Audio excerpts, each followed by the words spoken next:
औज़ुबिल्लाहिमिनश्शैतानिर्रजीम बिस्मिल्लाहिर्रहमानिर्रहीम। बण पंजाबन रिफत अंजुम रख पंजाब दा मान।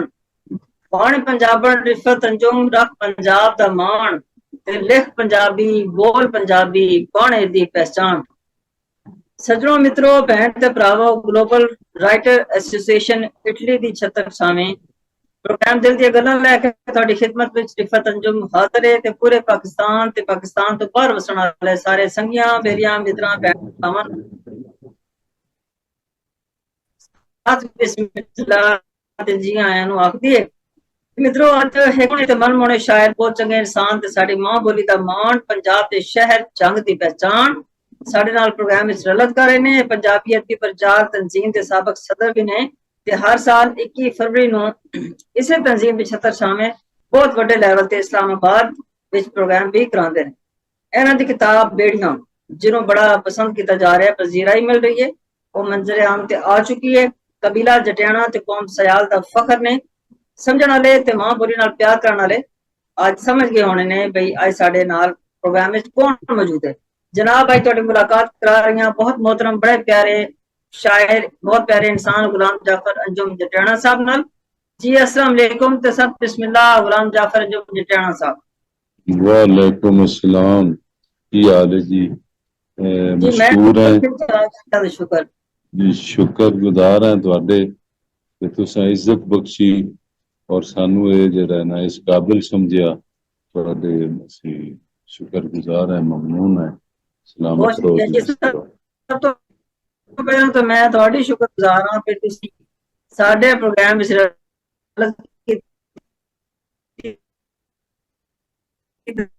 साडा मान वधाया। दो अलग अलग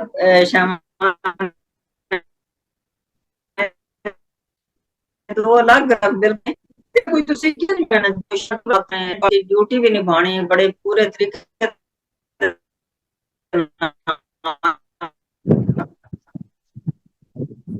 इसका भी कर दे जी। बस आवाज थोड़ी थोड़ी कट रही सी, मैं इस वास्ते थोड़ी जगह तब्दील की है।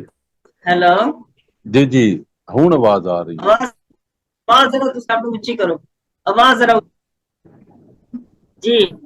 मेरे जी सवाल की समझ आई? नहीं, एक बार दोबारा आखसो जी, सिग्नल का थोड़ा प्रॉब्लम बन गई। अच्छा कह रही हैं ये दसो भाई किथे पुलिस डिपार्टमेंट सख्त ड्यूटी ਇਹਦੇ ਨਾਲ ਆਪਣੀ ਸ਼ਾਇਰੀ ਦੇ ਪ੍ਰੋਗਰਾਮ ਵੀ ਕਰਨੇ ਆਪਣਾ ਅਦਬ ਵਿੱਚ ਹਿੱਸਾ ਪਾਉਣਾ इंसान जरा करना चाहे रिफत अंजुम साहबा वो जरूर कर जाता है। वाकई मुश्किल नौकरी है ते वो जड़ी है नौकरी वो मेरी मजबूरी है, मेरी रोजी रोटी है।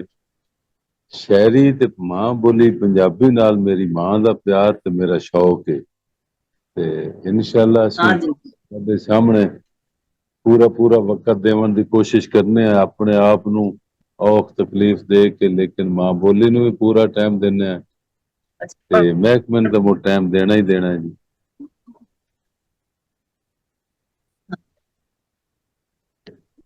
वो तो देना ही देना। अच्छा आवाज अपनी ऊंची कर लो, मोबाइल दी आवाज जरा फुल कर लो। आवाज तो मैं फुल की, मोबाइल दी आवाज फुल कर लो। आवाज तो फुल ही है लेकिन मसला आवाज जरा फुल कर, वॉल्यूम फुल कर। हुण नहीं आ रही आवाज? हेलो हुण कुछ बेहतर हुई आवाज जरा फुल।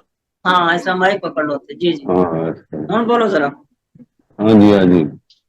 ਤੇ ਮੈਂ ਆਖਿਆ ਜੀ ਉਹ ਤੇ ਮਹਿਕਮਾ ਮਜਬੂਰੀ ਉਹਨੇ ਤਾਂ ਨੌਕਰੀ ਲੈਣੀ ਹੈ ਤੇ ਅਸੀਂ ਇਨਸ਼ਾਅੱਲਾ ਉਹ ਵੀ ਆਸਾਨ ਤਰੀਕੇ ਨਾਲ ਦਿੰਨੇ ਆ ਜੀ, ਨੌਕਰੀ ਕਰਨੇ ਆ।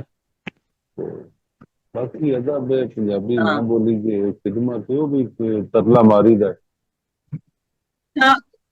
हाँ अच्छा माइक तुसी अपने करीब कर लो, थोड़ी आवाज का मसला हो रहा है बहुत, आवाज जड़ी है ना बहुत कम आ रही। अच्छा अच्छा, तो पता नहीं मैक का मसला सी। ਹੁਣ ਕੁਝ ਬਿਹਤਰ ਹੋਈ ਹੁਣ ਤੇ ਮਾਈਕ ਚਲੋ ਮੈਂ ਇਨਸ਼ਾਅੱਲਾ ਜਿਹੜਾ ਨਾ ਮੂੰਹ ਦੇ ਨੇੜੇ ਕਰਕੇ ਗੱਲ ਕਰਨਾ। ਹਾਂ ਨੇੜੇ ਕਰੋ। ਅੱਛਾ ਅੰਜੁਮ ਸਾਹਿਬ, ਤੁਸੀਂ ਵੀ ਅੰਜੁਮ ਹੋ ਤੇ ਮੈਂ ਵੀ ਅੰਜੁਮ ਹਾਂ, ਤੇ ਅੱਲਾਹ ਪਾਕ ਸਾਨੂੰ ਲੈ ਜਾ ਬਲਦੀਆਂ ਤੇ ਜ਼ਰੂਰ ਲੈ ਜਾਏਗਾ ਇਨਸ਼ਾਅੱਲਾ। ਦੇਖੋ ਭਾਈ ਇਨਸ਼ਾਅੱਲਾ। ਮਾਸ਼ਾਅੱਲਾ, ਇਨਸ਼ਾਅੱਲਾ ਸ਼ਾਇਰੀ ਦੇ ਹਰ ਸਿਨਫ ਤੇ ਤੁਸੀਂ ਕੰਮ ਕੀਤਾ ਹੈ ਨਾ। ਜੀ ਜੀ ਟੱਪੇ, ਦੋੜੇ, ਬੋਲੀਆਂ, ਨਜ਼ਮ, ਗਜ਼ਲ, ਨਾਤ, ਮਨਕਬਤ, ਹਮਦ। ਜੀ ਜੀ। ਤੇ ਇਹ ਦੱਸੋ ਵੀ ਤੁਹਾਨੂੰ ਸਭ ਤੋਂ ਕਿਹੜੀ ਜਿਹੜੀ ਸਿਨਫ ਵਿੱਚ ਇਜ਼ਹਾਰ ਕਰਨਾ ਆਸਾਨ ਲੱਗਦਾ ਹੈ? ਮੁਸ਼ਕਿਲ ਸਵਾਲ ਹੈ, ਲੇਕਿਨ ਕੋਈ ਵੀ ਸਿਨਫ ਜਿਹੜੀ ਹੈ ਨਾ ਉਹ ਆਸਾਨ ਜਾਂ ਮੁਸ਼ਕਿਲ ਨਹੀਂ ਆਖੀ ਜਾ ਸਕਦੀ। ਅੱਛਾ। ਤੁਸੀਂ ਆਪਣਾ ਖਿਆਲ ਦੇਣਾ ਹੈ, ਤੁਸੀਂ ਜਿਹੜੀ ਸ਼ੈ ਦੇ ਵਿੱਚ ਅੱਛੀ ਰਹਿਣ ਮਤਲਬ ਇਜ਼ਹਾਰ ਕਰ ਸਕੋ, ਤੇ ਉਹ ਆਪਣਾ ਖਿਆਲ ਜਿਹੜਾ ਹੈ ਉਹ ਤੁਸੀਂ ਪੇਸ਼ ਬੋਲੀ 'ਚ ਵੀ ਕਰ ਸਕਦੇ ਹੋ, ਟੱਪੇ, ਗਜ਼ਲ, ਨਜ਼ਮ ਵਿੱਚ। ਤੇ ਹਾਂਜੀ ਜਿਹੜੀ ਚੀਜ਼ ਤੇ ਤੁਹਾਨੂੰ ਅਬੂਰ ਹਾਸਿਲ ਹੈ, ਆਸਾਨ ਤਾਂ ਉਸੇ ਚੀਜ਼ ਵਿੱਚ ਹੋਣਾ ਹੈ ਨਾ। ਬਿਲਕੁਲ ਬਿਲकुल। ਅਗਰ ਇੱਕ ਬੰਦਾ ਗਜ਼ਲ ਲਿਖਦਾ ਹੈ ਤੇ ਉਹਨੂੰ ਦੋੜਾ ਮੁਸ਼ਕਿਲ ਹੋ ਸੀ, ਇੱਕ ਦੋੜਾ ਲਿਖਦਾ ਹੈ ਤੇ ਉਹਨੂੰ ਨਜ਼ਮ ਜਾਂ ਗਜ਼ਲ ਮੁਸ਼ਕਿਲ ਹੋ ਸੀ। ਲੇਕਿਨ ਜਿਹੜੀ ਸਿਨਫ ਤੇ ਤੁਹਾਡਾ ਮਤਲਬ ਅਬੂਰ ਹੈ, ਉਹਦੇ ਵਿੱਚ ਤੁਸੀਂ ਆਪਣੇ ਖਿਆਲ ਦਾ ਇਜ਼ਹਾਰ ਕਰ ਸਕਦੇ ਹੋ। ਲੇਕਿਨ ਮੇਰੀ ਰਹਿਤਲ ਦੇ ਵਿੱਚ ਜਿਹੜਾ ਦੋੜਾ ਹੈ, ਅੱਛਾ। ਉਹ ਸਾਡਾ ਮਾਣ ਵੀ ਹੈ, ਸਾਡਾ ਫਖਰ ਵੀ ਹੈ। ਤੇ ਸਾਡਾ ਦੂਸਰਾ ਜਿਹੜੀ ਸਾਡੀ ਰਹਿਤਲ ਹੈ, ਜਿਹੜੇ ਸਾਡੇ ਵਸੇਬ ਹੈ, ਜਿਹੜੀ ਸਾਡੀ ਵਸੋਂ ਹੈ, ਹਾਂਜੀ ਉਹ ਸਾਨੂੰ ਦੋੜੇ ਤੇ ਪਜ਼ੀਰ ਰਾਈ ਇਤਨੀ ਦਿੱਤੀ ਹੈ ਕਿ ਦੋੜਾ ਸਾਡਾ ਨਾਂ ਦੇ ਲਵੇ ਅਸੀਂ ਤਾਂ ਵੀ ਆਨੇ ਆ। ਉਹਦੀ ਵਜ੍ਹਾ ਹੈ ਕਿ ਤੁਸੀਂ ਸਾਡੇ ਇਲਾਕੇ ਦੇ ਵਿੱਚ ਤੁਸੀਂ ਇੱਕ ਅਨਪੜ੍ਹ ਬੰਦੇ ਕੋਲ, ਇੱਕ ਅਯਾੜੀ ਬੰਦੇ ਕੋਲ, ਇੱਕ ਮੱਝਾਂ ਦੇ ਪਿੱਛੇ ਫਿਰਦਾ ਪਿਆ, ਕਿਸੇ ਕੋਲ ਇਜਾਜ਼ਤ ਤਾਂ 20-30 ਦੋੜੇ ਉਹ ਤੁਹਾਨੂੰ ਸੁਣਾ ਹੀ ਲਈ ਸੀ। ਬਿਲਕੁਲ ਜੀ, ਹਾਂਜੀ ਇਹੀ ਗੱਲ ਹੈ। ਠੀਕ ਹੈ ਜੀ। ਆ ਬਿਲਕੁਲ। ਤੇ ਇਸ ਵਾਸਤੇ ਉਸ ਪਜ਼ੀਰ ਆਈ ਦੀ ਵਜ੍ਹਾ ਤੋਂ ਦੋੜਾ ਜਿਹੜਾ ਹੈ ਉਹ ਸਾਡਾ ਮਾਣ ਹੈ, ਫਖਰ ਹੈ। ਤੇ ਮੁੱਢਲੇ ਜਿਹੜਾ ਇਬਤਦਾ ਦੇ ਵਿੱਚ ਅਸਾਂ ਵੀ ਦੋੜਾ ਗੀਤ ਤੋਂ ਹੀ ਸ਼ੁਰੂ ਕੀਤਾ ਹੈ। ਤੇ ਅੱਛਾ। ਇਹ ਮੇਰੀ ਕਿਤਾਬ ਜਿਹੜੀ ਹੈ ਮੇਰੀ ਬੇੜੀਆਂ, ਇਹ ਤੇ ਹਾਂ ਤੁਹਾਡੇ ਪੜ੍ਹੇ ਲਿਖੇ ਸ਼ਹਿਰ ਦੇ ਵਿੱਚ ਆ ਕੇ ਤੇ ਗਜ਼ਲਾਂ ਸੁਣੀਆਂ, ਵੇਖੀਆਂ, ਸਾਡਾ ਦਿਲ ਵੀ ਬਣਿਆ। ਤੇ ਉਹ ਅੱਛਾ। ਗਜ਼ਲ ਆਖੀ ਤੇ ਉਹਦੇ ਵਿੱਚ ਜਿਹੜਾ ਹੈ ਨਾ, ਮੁੜ ਮੈਂ ਮੁਨਾਸਿਬ ਸਮਝਿਆ ਕਿ ਪਹਿਲੇ ਗਜ਼ਲਾਂ ਦੀ ਕਿਤਾਬ ਜਿਹੜੀ ਉਹ ਬੇੜੀਆਂ ਹਾਂ ਉਹ ਮਾਰਕੀਟ ਵਿੱਚ ਦਿੱਤੀ ਹੈ। ਪਤਾ ਨਹੀਂ ਕਿਤਨੀ ਅੱਛਾ। ਕਾਮਯਾਬ ਹੋ ਸੀ, ਕਿਤਨੇ ਦੋਸਤ ਉਸਤੇ ਆਪਣਾ ਕਿਸ ਕਿਸਮ ਦੀ ਰਹਿ ਦੇਸੇ ਨੇ, ਤੇ ਮੁੜਕਾਰੀ ਦੀ ਹੁੰਦੀ ਜਦੋਂ ਛਪ ਜਾਵੇ। ਹਾਂਜੀ ਬਿਲਕੁਲ। ਅੱਛਾ, ਤੁਸੀਂ ਇਸ ਕਿਤਾਬ ਦਾ ਨਾਮ ਬੇੜੀਆਂ ਰੱਖਿਆ। ਜੀ ਹਾਂ। अच्छा, सवाल मैं पूछना चाहता हूँ भाई, ये एक तो होंगी ने अपने डिपार्टमेंट दी बेड़ियां, यानी कि हर डिपार्टमेंट दी बेड़ियां होंगी, लेकिन पुलिस दी बेड़ियां, पुलिस डिपार्टमेंट दी बेड़ियां बड़ियां औखियां ने, उन्हां नूं पा के रखना, उन्हां नूं संभालना, उन्हां नूं लै के चलना। ते तुसी ਇਹਦਾ ਨਾਂ ਕੀ, ਇਹਦੇ ਬੈਕਗ੍ਰਾਉਂਡ ਦਾ ਥੀਮ ਹੈ ਉਹ ਹੀ ਹੈ ਜਾਂ ਹੋਰ ਕੋਈ ਵਜ੍ਹਾ ਹੈ, ਜਾਂ ਮੁਆਸ਼ਰੇ ਦੀ ਬੇੜੀਆਂ ਨੇ, ਜਾਂ ਸਮਾਜ ਦੇ ਪਾਈਆਂ ਬੇੜੀਆਂ ਨੇ, ਕਿਹੜੀਆਂ ਬੇੜੀਆਂ? ਇਹ ਇਨਸ਼ਾਅੱਲਾ ਮੈਂ ਦਾਅਵਾ ਤਾਂ ਨਹੀਂ ਕਰਿੰਦਾ, ਕਿਉਂਕਿ ਸ਼ਾਇਰੀ ਦੇ ਵਿੱਚ ਕੋਈ ਦਾਅਵਾ ਜਿਹੜਾ ਹੁੰਦਾ ਹੀ ਨਹੀਂ। ਹਾਂ ਤੇ ਇਨਸ਼ਾਅੱਲਾ ਜਿੰਨਾ ਜਿੰਨਾ ਕਿਤਾਬ ਪੜ੍ਹੀ ਉਹਦੇ ਵਿੱਚ ਅੱਛਾ। ਬੇੜੀਆਂ ਹੀ ਨਜ਼ਰ ਆਉਸਣ। ਕਿਦਾਈ ਤਾਂ ਸਾਨੂੰ ਗੁਲਾਮੀ ਦੀਆਂ ਬੇੜੀਆਂ ਹਨ, ਹਾਲਾਤ ਹਾਂ ਹਾਂ ਹਾਜ਼ਰਾ ਤੇ ਸਿਰ ਮਾਰ ਲਓ। ਹਾਂਜੀ। ਕਿਦਾਈ ਸਾਨੂੰ ਭੁੱਖ ਦੀਆਂ ਬੇੜੀਆਂ ਨੇ, ਹਾਏ ਹਾਏ ਹਾਏ ਹਾਏ। ਸਾਨੂੰ ਰਿਸ਼ਤਿਆਂ ਦੀਆਂ ਬੇੜੀਆਂ ਵੀ ਹਨ, ਰਿਸ਼ਤੇ ਸਾਨੂੰ ਬਿਲਕੁਲ। ਇਸ ਧਰਤੀ ਦੀ ਛਿੱਕ ਦੀਆਂ ਬੇੜੀਆਂ ਵੀ ਹਨ, ਤੇ ਸਾਡੇ ਦਿਲ 'ਚ ਆਸ ਦੀਆਂ ਬੇੜੀਆਂ ਵੀ ਹਨ ਵੀ ਅਸੀਂ ਪਹਿਲੀ ਕੱਦੀ ਕਿਆ ਤੇ ਲੱਗ ਜ਼ਬਰਦਸਤ। ਜਸਾਂ। ਤੇ ਮੇਰੇ ਹਿਸਾਬ ਵਿੱਚ ਬੇੜੀਆਂ ਪੂਰਾ ਜਿਹੜਾ ਸਾਡਾ ਮੁਲਕ ਹੈ, ਮੇਰਾ ਵਸੇਬ ਹੈ, ਜਿਹੜੇ ਮੇਰੇ ਵਸੇਬ ਦੇ ਹਾਲਾਤ ਹਨ, ਬੇੜੀਆਂ ਮੇਰੇ ਖਿਆਲ ਹਰ ਚੀਜ਼ ਨੂੰ ਕਵਰ ਕਰਦੀਆਂ ਨੇ। ਤੇ ਇਨਸ਼ਾਅੱਲਾ ਕਿਤਾਬ ਵਿੱਚ ਵੀ ਇਹ ਸਾਰੀਆਂ ਚੀਜ਼ਾਂ ਹੋਣਗੀਆਂ। ਨਜ਼ਰ ਇਹ ਬੇੜੀਆਂ ਟੁੱਟਸਣ ਕਿਵੇਂ, ਯਾਨੀ ਕਿ ਜਿਹੜੀਆਂ ਭੁੱਖ ਦੀਆਂ ਬੇੜੀਆਂ ਨੇ, ਇਹ ਕਿਵੇਂ ਟੁੱਟਸਣ, ਇਹ ਕਿਵੇਂ ਟੁੱਟਸਣ ਭੁੱਖ ਦੀਆਂ ਬੇੜੀਆਂ? ਦੇਖੋ ਰਿਸ਼ਤੇ ਦੀ ਬੇੜੀ ਤੇ ਹੈ ਨਾ, ਜਿਹੜੇ ਉਹਨਾਂ ਨੂੰ ਨਾਲ ਲੈ ਕੇ ਚੱਲਣਾ ਹੁੰਦਾ ਰਿਸ਼ਤਿਆਂ ਨੂੰ, ਠੀਕ ਹੈ, ਡਿਪਾਰਟਮੈਂਟ ਦੀ ਡਿਊਟੀ ਵੀ ਨਿਭਾਉਣੀ ਹੁੰਦੀ, ਉਸ ਬੇੜੀ ਨੂੰ ਪਾ ਕੇ ਰੱਖਣਾ ਹੁੰਦਾ। ਲੇਕਿਨ ਇਹ ਜਿਹੜੀ ਭੁੱਖ ਦੀ ਬੇੜੀ ਹੈ, ਇਹਨੂੰ ਕਿਵੇਂ ਤੋੜੀਏ? जी जी। अच्छा। वीडियो ਤੁਹਾਡੀ ਸਟਾਪ ਹੋ ਰਹੀ ਜੀ हेलो अंजुम साहब आवाज ਤੁਹਾਡੀ स्टॉप हो गई हेलो हेलो अच्छा जी राबता इन्हां नाल कटिया गया साडा नाज़रीन ते दोबारा इंशाल्लाह ज्वाइन करने हैं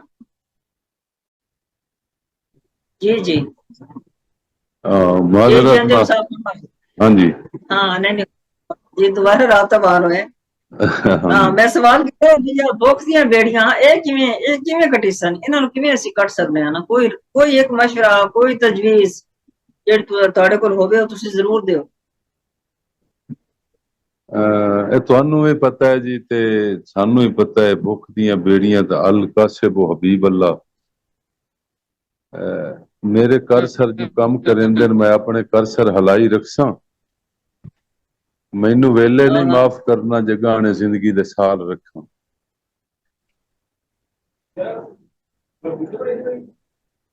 ਹਾਏ ਹਾਏ ਆਹਾ ਹਾਂਜੀ ਵਧੀਆ ਜਵਾਬ ਜੀ ਵਧੀਆ ਬਸ ਬਹੁਤ ਵਧੀਆ ਅੱਛਾ ਅੰਜੁਮ ਜੀ ਮੈਂ ਉਸ ਵੇਲੇ ਦਾ ਬੰਦਾ ਹਾਂ ਬਹੁਤ ਵਧੀਆ ਨਜ਼ਮ ਇਹ ਕਿਵੇਂ ਹੋਈ ਤੇ ਇਹ ਦਰਖਾਸਤ ਵੀ ਕਰਦੀਆਂ ਭਈ ਜ਼ਰੂਰ ਸਾਡੇ ਨਾਜ਼ਰੀਨ ਨੂੰ ਸੁਣਾਓ ਤਾਂ ਜੇ ਪਤਾ ਲੱਗੇ ਵੀ ਤੁਸੀਂ ਅੰਦਰੋਂ ਬਾਬੇ ਹੋ ਤੇ ਨਾਲੇ ਬੀਬੇ ਵੀ ਹੋ ਅੰਦਰੋਂ ਮੈਂ ਕਿਹਾ ਮੈਂ ਉਹ ਤੋਂ ਬਾਬਾ ਨਹੀਂ ਕਹਿ ਦੋ ਪਤਾ ਗੁੱਸਾ ਅੱਛਾ ਨਹੀਂ ਅਸੀਂ ਅੰਦਰੋਂ ਬਾਬੇ ਵੀ ਹੋ ਤੇ ਨਾਲੇ ਬੀਬੇ ਵੀ ਹੋ ਉੱਤੋਂ ਵੀ ਬਾਬੇ ਆ ਤੇ ਅੰਦਰੋਂ ਵੀ ਬਾਬੇ ਆ ਤੇ ਮੈਂ ਇੱਕ ਗੁਜ਼ਾਰਿਸ਼ ਵੀ ਕਰਸਾਂ ਮੈਂ ਤੁਹਾਨੂੰ ਜਿਹੜੀ ਪਹਿਲੇ ਅਰਜ਼ ਕੀਤੀ ਆਈ ਤੇ ਮੈਂ ਇਹ ਨਜ਼ਮ ਸੁਣਾ ਕੇ ਨਾ ਤੇ ਮੈਂ ਮਾਜ਼ਰਤ ਨਾਲ ਇਜਾਜ਼ਤ ਵੀ ਲਈ ਸਾਂ ਠੀਕ ਹੈ ਨਾ ਅੱਛਾ ਚਲੋ ਠੀਕ ਹੈ ਜੇ 5-10 ਮਿੰਟ ਹੋਰ ਨਹੀਂ ਦਿੱਤੀ ਮੈਂ ਮਾਜ਼ਰਤ ਨਾਲ ਜਿਹੜਾ ਨਾ ਮੈਂ ਅੱਗੇ ਜਿਹੜੀ ਉਹ ਰਾਬਤਾ ਕੱਟਿਆ ਉਸ ਵੇਲੇ ਮਹਿਕਮੇ ਦੀ ਕਾਲ ਆਈ ਤੇ ਉਹ ਨਜ਼ਮ ਰਹਿਤਲ ਦੇ ਹਿਸਾਬ ਨਾਲ ਹੈ ਕਿ ਮੈਂ ਉਸ ਵੇਲੇ ਦਾ ਬੰਦਾ ਹਾਂ ਉਹ ਵੇਲਾ ਇੰਜ ਦਾ ਵੇਲਾ ਹਾ ਜਿਹੜੇ ਸਾਮੇਨ ਸੁਣ ਰਹੇ ਨੇ ਉਹ ਵੇਲਾ ਇੰਜ ਦਾ ਵੇਲਾ ਹਾ ਉਹ ਵੇਲਾ ਕਿਵੇਂ ਦਾ ਹੀ ਜਿੱਦਾਂ ਕਈ ਨੂੰ ਕੰਡਾ ਲੱਗਿਆ ਸਾਰੀ ਵਸੋਂ ਪੀੜ ਜਣਾਈਂਦੀ ਆਈ ਉਸ ਦੌਰ ਦੇ ਨਿੱਕੀਆਂ ਬਾਲਾਂ ਦਾ ਇੱਕ ਰੋਝਾ ਗੁੱਡੀਆਂ ਗੁੱਡੇ ਹਨ ਰਲ ਮਿਲ ਕੇ ਦਾਤ ਜੁੜਿੰਦੇ ਹਨ ਮੁੜ ਆਰ ਚ ਕਰਨਾ ਸ਼ਾਦੀ ਦਾ ਪੱਤਾਂ ਤੇ ਢੋਲ ਵਗਾਉਣੇ ਚਾਹਤ ਮਹਿੰਦੀਆਂ ਨਾਲ ਸਜਾਵਣੇ ਚਾਹ ਵਾਹ ਵਾਹ ਵਾਹ ਪੱਟਾਂ ਦੇ ਢੋਲ ਦੇ ਕੀ ਗੱਲ ਹੈ ਵਾਹ ਵਾਹ ਔਰ ਇੱਕ ਬਚਗਾਨਾ ਫਿਤਰਤ ਹੈ ਕਿ ਸ਼ੁਰੂ ਨੰਗਿਆ ਧੁੱਪ ਛੁਪ ਨਾ ਲੱਗਣੀ ਡਰ ਖੌਫ ਜ਼ਰੀ ਵੀ ਸ਼ਾਮ ਦਾ ਨਾਈ ਮਾਂ ਪੁੱਛਣਾ ਨਾਲ ਦੇ ਵਿਹੜੇ ਚੋਂ ਮੇਰੇ ਬਾਲਾਂ ਨੂੰ ਕੀ ਵੇਖਿਆ ਏ ਵੜ ਪਵਣਾ ਆਟਾ ਗੁੰਦੀ ਨੂੰ ਲੁੱਕੀ ਸਾਣਕ ਛੋੜ ਕੇ ਭਜਦੀ ਆਈ ਸਿੱਖ ਮੋਇਆ ਠੱਡੀਆਂ ਛਾਵਾਂ ਤੂੰ ਨਾ ਹੁੰਦਾ ਜਿਗਰਾ ਮਾਵਾਂ ਤੂੰ ਔਰ ਉਹ ਕਲਮ ਦਵਾਤ ਦਾ ਵੇਲਾ ਹਾ ਉਹ ਵੇਲਾ ਮੂੰਹ ਵੱਲ ਵੇਲਾ ਹਾ ਔਕਾਤ ਮੁਤਾਬਿਕ ਚੋਰ ਆਸੇ ਇੱਕ ਬੈ ਦਾ ਬੋੜਾ ਲਾ ਲੈਣਾ ਮੁੜ ਦੱਸਣਾ ਵੰਜ ਉਸਤਾਦਾਂ ਨੂੰ ਡਰ ਕੋਈ ਨਾ ਲੱਗਣਾ ਚੁਗਲੀ ਦਾ ਠੁੱਠ ਗਾਲਾ ਗੂੜੀਆਂ ਸੰਗਤਾਂ ਦੀ ਲੜ ਚੀਚੀ ਨਾਲ ਪਵਿੰਦਾ ਹਾ ਮੈਂ ਉਸ ਵੇਲੇ ਦਾ ਬੰਦਾ ਹਾਏ ਹਾਏ ਕੀ ਖੂਬਸੂਰਤ ਬੰਦਾ ਔਰ ਮੈਂ ਸਾਰੀਆਂ ਖੇਡਾਂ ਖੇਡੀਆਂ ਹਨ ਹਾਂ ਵਾਕਿਫ ਗੀਟੀ ਡੰਡੇ ਦਾ ਮੈਂ ਬਾਂਦਰ ਕਿੱਲਾ ਜਾਣਦਾ ਹਾਂ ਮੈਂ ਛੋਟ ਛਪਤਨ ਖੇਡੀਏ ਉਹਦਾ ਕੌਡੀ ਤੇ ਪਿੜ ਕੌਡੀ ਆ ਉਹਦਾ ਚਰਚਾ ਹੁੰਦਾ ਈ ਕੁਸ਼ਤੀ ਦਾ ਉਹਦਾ ਚਾਹਨ ਵੀਣੀ ਫੱਧਣ ਦੇ ਉਹਦਾ ਗੱਭਰੂ ਪਿੰਜਰੀ ਚੈਂਦੇ ਹਨ ਮੈਂ ਉਸ ਵੇਲੇ ਦਾ ਬੰਦਾ ਹਾਂ ਮੈਂ ਐਵੇਂ ਗੱਲ ਨਹੀਂ ਕਰ ਛੋੜੀ ਮੈਂ ਦੋਵੇਂ ਵੇਲੇ ਵੇਖੇ ਹਨ ਅੱਜ ਆਇਆ ਦੌਰ ਮਸ਼ੀਨਾਂ ਦਾ ਉਹ ਦੇਰੇਦਾਰੀ ਮੁੱਕ ਗਈ ਏ ਨਹੀਂ ਲੱਜਾਂ ਰਹੀਆਂ ਲਾਂਭਦੀਆਂ ਹਰ ਕਈ ਨੂੰ ਆਪੋ ਆਪਣੀ ਹੈ ਮੈਂ ਅੰਜਮ ਰੋਜ਼ ਸੁਚੇਂਦਾ ਹਾਂ ਮੈਂ ਕਿਸ ਵੇਲੇ ਦਾ ਬੰਦਾ ਹਾਂ ਮੈਂ ਉਸ ਵੇਲੇ ਦਾ ਬੰਦਾ ਹਾਏ ਹਾਏ ਬਹੁਤ ਵਧੀਆ ਅੰਜਮ ਜੀ ਬਹੁਤ ਵਧੀਆ ਤੇ ਮੈਂ ਮਾਜ਼ਰਤ ਕਰਸਾਂ ਰਿਫਤ ਮੈਂ ਇਨਸ਼ਾਅੱਲਾ ਦੁਬਾਰਾ ਤੁਹਾਨੂੰ ਜਿਹੜਾ ਨਾ ਤੁਹਾਡੇ ਹੁਕਮ ਤੇ ਜਿਸ ਵਕਤ ਤੁਸੀਂ ਆਖਿਆ ਮੈਂ ਤੁਹਾਨੂੰ ਟਾਈਮ ਦੇਸਾਂ ਤੇ ਇਨਸ਼ਾਅੱਲਾ ਜ਼ਿੰਦਗੀ ਰਹੀ ਤੇ ਮੁਲਾਕਾਤ ਬਾਕੀ मैं माजरत नाल जेड़ा इजाजत लेना तो बहुत शुक्रिया तो सारे प्रोग्राम में तशरीफ लाए आपने ड्यूटी होने के बावजूद भी तुसी नाल साडे रहे दौरान ही ਸਾਨੂੰ ਇਸ ਚੀਜ਼ ਦਾ ਅਹਿਸਾਸ ਹੈ ਔਰ ਇਨਸ਼ਾਅੱਲਾ ਤੁਹਾਨੂੰ ਦੁਬਾਰਾ ਜ਼ਰੂਰ ਲੈ ਸਮਾਂ ਪ੍ਰੋਗਰਾਮ ਵਿੱਚ इंशाल्लाह ਪੜ ਕੇ ਸਹੀ ਤਰੀਕੇ ਨਾਲ ਬਹਿਣਾ ਮੇਰੇ ਨਾਲ, ਠੀਕ ਹੈ ਨਾ। इंशाल्लाह ਬਹੁਤ ਸਾਰੀਆਂ ਗੱਲਾਂ ਕਰਨੀਆਂ ਸਨ ਲੇਕਿਨ ਕੋਈ ਗੱਲ ਨਹੀਂ ਹੋ ਸਕੀ।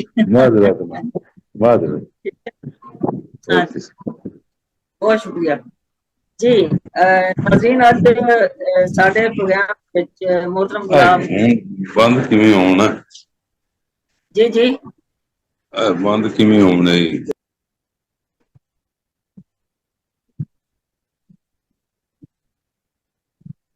जी नाज़रीन मोहतरम